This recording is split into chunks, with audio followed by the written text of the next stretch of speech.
Hello and welcome to Boundary Bootcamp.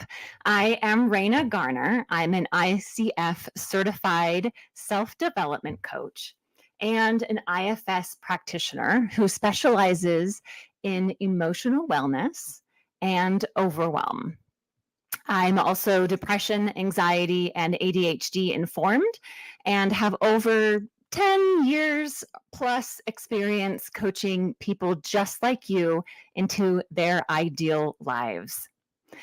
So this is going to be a journey today. So we are learning about boundaries, right? This is a boundary boot camp. And in order to do that, we also need to learn about something called the trust cycle and what that means within your system, right? So a lot of times when we are not holding clear and concise boundaries, we are also not allowing ourselves to trust ourselves, to show up for ourselves. This creates an antitrust cycle within our system, right? We think we're going to do something, we say we're going to do something, we don't do it, we end up not trusting ourselves, it lowers our self-confidence, and it just keeps spiraling and spiraling and spiraling from there. So part of this trust cycle is first assessing your perception of yourself and the world around you to break through your limiting beliefs and where you developed those limiting beliefs during childhood. And we do that using an energy leadership index assessment. And also internal family systems, IFS. So if you've been following me for a while, you know what both of these modalities are. I'm not going to spend a huge amount of time on them right now, simply because we've done other episodes covering the Energy Leadership Index and also internal family systems. And you are more than welcome to reach out to me if you have questions about either of those, or if you didn't see the previous episodes for those. So first, we kind of explore where those perceptions of yourself and the world around you are coming from, right? Then we go into your core values and why you value them, where they're coming from, and how they're affecting your life. Lastly, we guide you through the process of creating and holding healthy boundaries.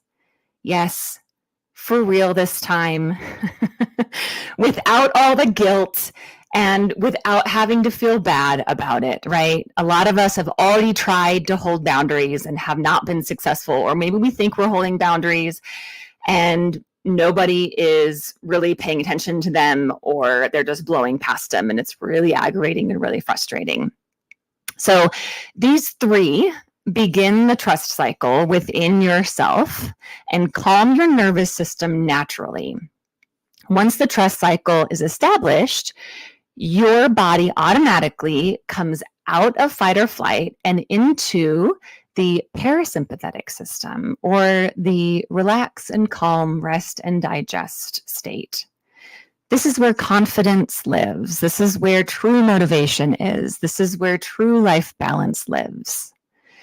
So why is this so important? Because so many of us have grown up in very stressful situations or households. We've experienced trauma, we've experienced neglect. We have created our lives and kept us in this, all of that has created our lives in this stress cycle and kind of kept us in that stress cycle. So our bodies are constantly stuck in fight or flight, right? We have a stressful childhood for whatever reason it might be. Maybe we were parentified children. Maybe we had to take the caretaker role of our parents and constantly gauge where they're at mentally and emotionally and shape ourselves to what they needed us to be. That's really stressful for a kid. That's not a responsibility a kid should have on them. That puts our body in fight or flight, that hypervigilance, always being aware of what the adults around you are doing, right? We get stuck in that. Our body just gets used to it and we get stuck in it. So in order to flip the switch and allow ourselves to feel completely safe within ourselves, within our body, we first need to establish this trust cycle within us. So let's dive in. Step 1, assessing your perception of yourself and the world around you to break through your limiting beliefs that were developed during childhood. We do this using the Energy Leadership Index assessment and internal family systems as well. We first assess your perception of who you are and how you move through the world. Okay? This shows us your specific beliefs about yourself and the world that are holding you back and keeping you feeling stuck. Then we remove those limiting beliefs and those blocks and replace them with beliefs that support you and the life that you want. One of the ways that we do this is diving deep into internal family systems and healing a lot of those dynamics that we just previously talked about during childhood. Okay, so that's step 1 of this trust cycle. Step 2 of the trust cycle is we assess your core values to make sure that you are in alignment with your belief system and what you value most. So most people think that they know their core values, but they don't know why they value those things, or maybe where those values came from, or how their core values are affecting their life. So this is crucial because most of us grew up in households that weren't very supportive. They were very strict. They were very critical, or maybe there were really high expectations or really high standards. This can be dangerous since we derive the majority of our core values from our family and our adolescent years. This means that if we are running off of those passed down values that were created, and those past values kind of created the deep need to avoid judgment, avoid criticism at all cost, then we create a life where we constantly shape ourselves to please those around us. So this is really important. So I'm going to say it again, but just a little differently. When we're adolescents, we're being taught our family values by the adults around us. We learn to live our lives by those values so we fit in and function within our family. As we grow up, this becomes the norm. Then, by the time we're adults, those same values have become ingrained in who we think we are and how we must function in the world. Okay? We are running off of those same values and beliefs that created the deep need to constantly be and do everything for everyone in order to keep the peace and get external validation, to know that we are good, to know that we are valued, to know that we are safe. So once we align with our true core values, what we as adults decide that we genuinely value, right? Not the ones that are running off of all that childhood stuff where we're trying to avoid criticism and rejection and prove that we're valued, right? Then we are free to be ourselves without the fear of judgment and rejection from others. And this creates that deep calm within that we all crave so very much. It creates emotional stability within us. That brings us to step 3 of this trust cycle and boundary bootcamp. So, completing the trust cycle so that your body can get out of that fight or flight mode, we take your core values and create reliable, sustainable boundaries, ones that are easy to hold now without the guilt. We've all heard the word boundaries thrown around But do we really know what they mean or why we need them? I've asked so many people, okay, define a boundary for me. And they're like, oh, I know exactly what a boundary is. I mean, and it's just blank, right? Like we have this concept of, oh yeah, we all know what boundaries are. We're all using boundaries. We're trying, but just people blow past them all the time, right? So a lot of us think that boundaries are to tell others how and who they can be around us. Some of us, unfortunately, have used boundaries as weapons to change someone, or we've expected others to adhere to our boundaries, and we don't understand why they keep pushing past our boundaries when we keep setting them over and over again. So the truth is that boundaries are not for other people. They are for ourselves. I'm going to repeat that. Boundaries are not for other people. They're for ourselves. Boundaries teach us where and with whom we want to spend our time and our energy. And if a situation, a job, a person, or experience is in alignment with us or not. Boundaries do not tell others how to act or behave. They tell us how to act or behave. So there are some instances where,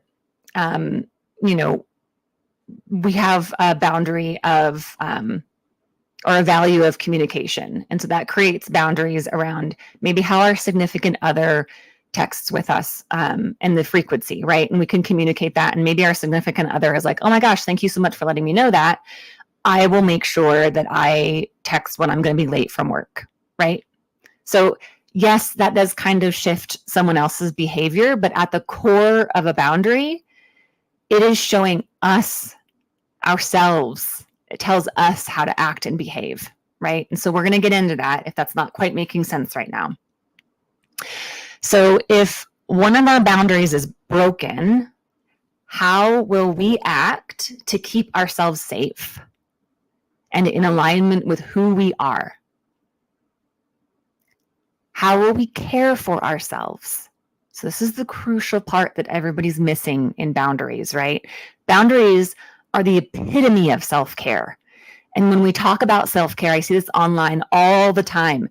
Everybody's talking about spa days, and everybody's talking about affirmations, and everybody's talking about getting their nails done. Those are great. Those are all absolutely wonderful, but nobody's talking about boundaries as a self-care technique.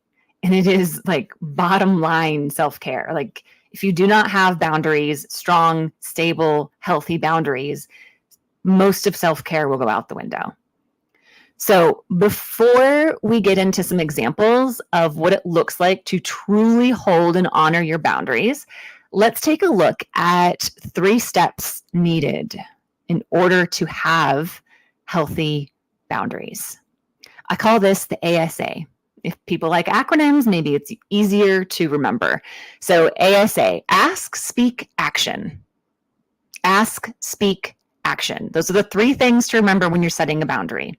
Okay, ask, what's the core value here, right? So this is going back up to that trust cycle, right? Knowing what your core values are, where they're coming from, right? So boiling down your top 3 to 5 core values and what makes them your core values. Where do they come from? Who passed them down to you? Did you choose them or were they given to you by default, right? Remember, your boundaries will be based on your core values. So I gave the example earlier of communication. That's a core value of mine. Like I can't be in this world without clear communication. It's so crucial to me for many reasons, right? And so I have boundaries around communication for myself. It's because I value it so very much, right? It's part of who I am as a person, okay? So that's the ask, right? So that's the A part, A-S-A, ask, what's the core value here? Step 2, speak. That's the S, speak. Know your boundary, right? Within yourself, know what that boundary is that you have around the core value, or speak your boundary, right? So you either know it and you're speaking it to yourself, right, internally, or to the person or the people needing to know that boundary, right? So there's such thing as internal boundaries and external boundaries, right? An internal boundary is how we talk to ourselves, okay? So I notice when negative self-talk starts, a boundary that I hold with myself is I stop what I'm doing and I assess what just happened, right? So what just started that part of me that has all of that negative self-talk going on internally? This is self-care, right? This is the boundary that I have with myself because I value kindness, okay? All right, so step 2, speak, right? Know your boundary or speak your boundary, right? So if you're going to speak your boundary to someone else, no, I cannot stay late for work. I have family obligations, right? So step 3 is taking action. So this is the part that people miss. This is the part where people go, oh, nobody knows how to hold my boundaries. Nobody respects me. And, I'm making it sound whiny, but we've all been there. I've been there a million times. Why do you think I know this material like the back of my hand? But we all know trying to tell somebody, you need to text me if you're going to be late coming home from work. And then the person never does it. And we don't understand why they don't do it, right? This is the action part that everyone's missing. So take action to care for yourself by doing what you say you need to ensure the boundary isn't crossed. If the boundary is crossed, take action to care for yourself and your needs. Okay, so I have a couple of examples to go through because I think that's easier to see an example of how a boundary plays out than to kind of like intellectualize about it. So for instance, let's start with the core value of family. So your boss keeps asking you to work late every night for a few hours. You've told them that you can't keep working late because you have other family obligations, but they keep asking and you keep staying late. So we might go home and complain to our family and our friends that we keep trying to set boundaries at work, but our boss just keeps pushing past them. Eventually, this will feel very offensive because we believe that we have set a boundary and our boss keeps disrespecting our core value of family. However, each time we stay late, we are expressing to our boss that we don't mean what we say. We are also we are also operating out of alignment with our core value of family. So you're going to notice a lot of internal stress happening when you're operating out of alignment with your core values. So stating a line and expecting someone else to hold that line is not actually setting a boundary. That's a request, right?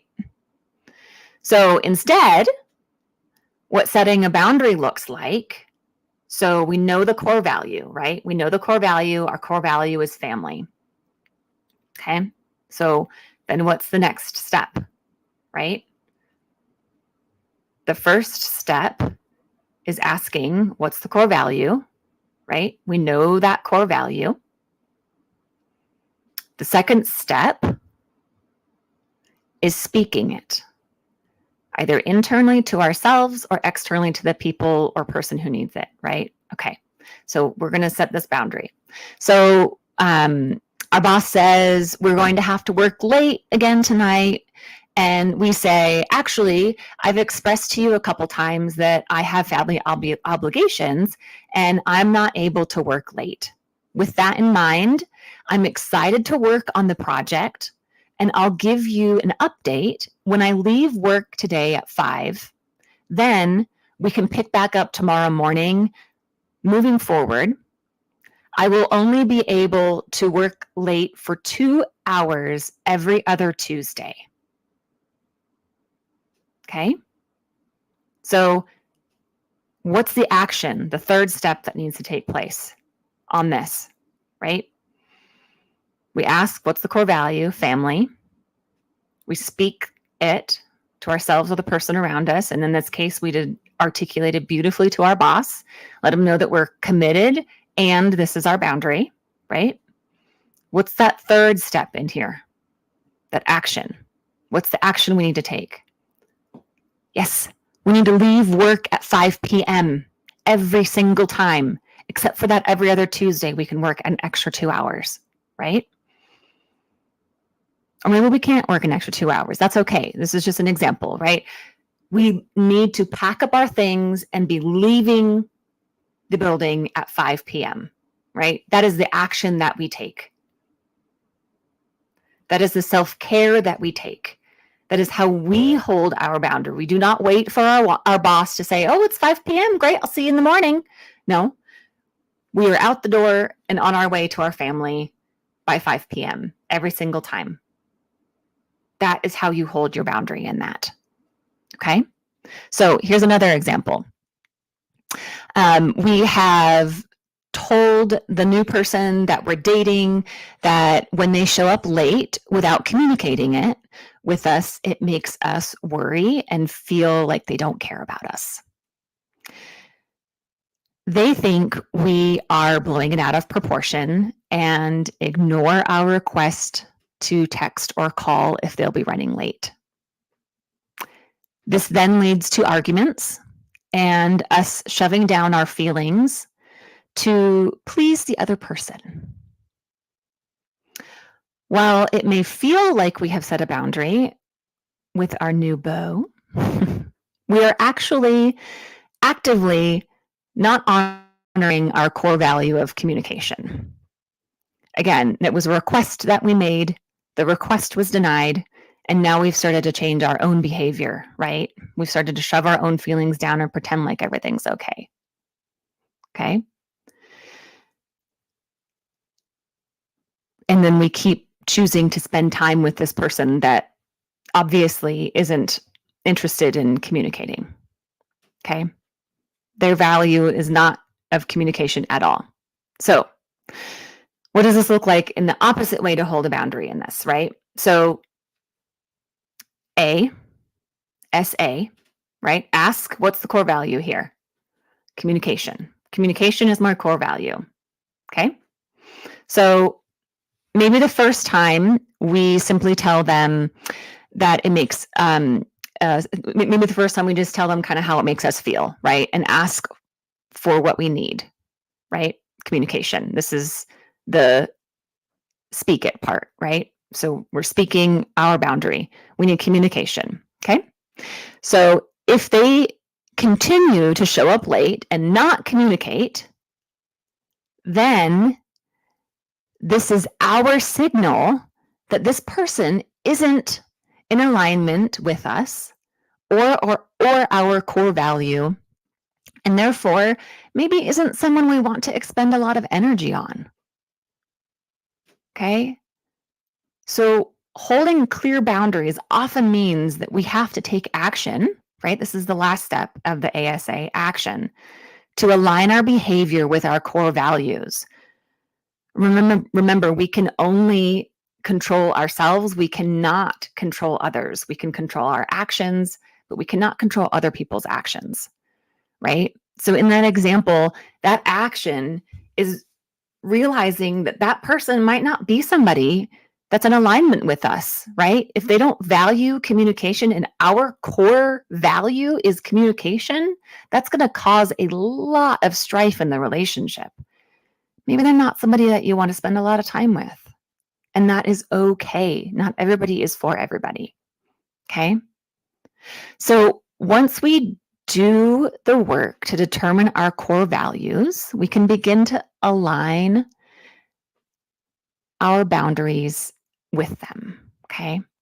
This allows us to move from suppressing who we are to fully showing up as our authentic, whole self and shine bright. This completes the trust cycle within us, right? If we start to trust ourselves that we can hold those boundaries, we can show up for ourselves in the way that we need to, right? We can tell our boss, no, we cannot work late. This is the why, and this is what I can do. And then we hold that boundary at leaving at 5 p.m., right? We're taking that action to care for ourselves, right? If we can go on a date and realize that someone is out of alignment with us, and we're not going to bend over backwards just so they like us, just so they want a second date with us, right? Just so that we prove that we're valuable, just so that we prove that somebody out there likes us. But if we do that U-turn and turn it back to us and say, where's the self-care in here, right? I know that I'm valuable. I like me. I know that I'm worth showing up on time for and communicating if you're going to be late, because I value that. And if you value me, you will also value that. Or if we're in alignment, you will also value that. And if you're not in alignment with that, that just simply shows me that maybe we're just not for each other. And that's okay. Not everybody is for everybody. That would be a weird world if it was the case. um, so when we have this trust cycle, our bodies begin to replenish themselves, right? We start to grow strong. We start to build confidence. We start to shift from being in fight or flight to being in rest and digest, because we know we're safe, because we know we can keep ourselves safe by using boundaries, by upholding our boundaries, by creating that trust within ourselves, right? This creates more confidence. It creates a sense of calm within, and it makes us feel like we have control of our lives. So once we start living our lives this way, our whole life begins to align with our core values, increasing overall satisfaction in all areas of your life, not just at work, not just at home, right? And balance in all aspects of our lives. And pretty soon, we'll be able to look around and see a life that is in complete alignment with who you are at your core. Wouldn't that be lovely? So, in conclusion, the trust cycle is required in order to have our boundaries, right? Because the trust cycle starts with looking at our perception of ourselves, looking at our perception of the world around us, assessing those core beliefs that block us, right? Those core beliefs about ourselves, the core belief about the world around us. Using that energy leadership index assessment and internal family systems to really be able to flesh out what those are, heal, learn, break through the limiting beliefs. Establishing what our top 3 to 5 core values are, because that is what our boundaries are going to be based on. Okay, so it's crucial to know what those top 3 to 5 core values are. Not the ones that were passed down to you, not the ones that keep you people pleasing, not the ones that keep you stuck in fight or flight mode, but the ones that are actually supportive of who you are at your core and who you want to be moving forward in life. Okay. Then we get into the boundaries, right? Then we get into setting those boundaries. That completes the trust cycle within yourself. And so we use the acronym ASA here, okay? And each of these 3 parts to creating a boundary, each of them are just as important as the other. You must, and I can't stress this enough, you must have all 3 components in order to successfully hold boundaries and complete the trust cycle within yourself. If one is lacking, they are all lacking, okay? So let's go through what the ASA means again, okay? So number 1, ask. What is the core value here?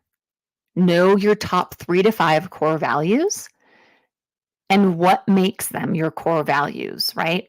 So write this down. Where do they come from? Who passed them down to you? Did you choose them or were they given to you by default for being part of your family or community? Okay. Remember, all of your boundaries will be based on your core values. Okay. So that's the A. Ask. What's the core value here? Step 2, speak. Speak your boundary either to yourself, so we know it, we speak it to ourselves, or we speak the boundary to the person who needs to know the boundary or the people who need to know the boundary. Okay? The last, action. We have to take action to care for ourselves by doing what we say we need to ensure the boundary isn't crossed, right? Like leaving work at 5. We're not crossing our own boundary. We're going to get up and leave work at 5 every single time. And if the boundary is crossed, then we take action to care for ourselves and our needs, right? Like in that second example, your date keeps showing up late, never texts you, thinks that you're blowing things out of proportion, whatever, I'm just 15 minutes late, it's not that big of a deal, right? What do you do to then take care of yourself? Maybe that's not someone who's for you. Maybe you don't hang out with them anymore, right? Okay. So I know this was a lot of information all covered in just over 30 minutes. So feel free to reach out to me if you have any questions. This will be on replay, so you can go back and review different sections if you'd like. Thank you, thank you, thank you so much for being here. Again, feel free to reach out with any questions or comments or any clarifications that you might have. And I will see you next time. Thank you all for being here. Bye-bye for now.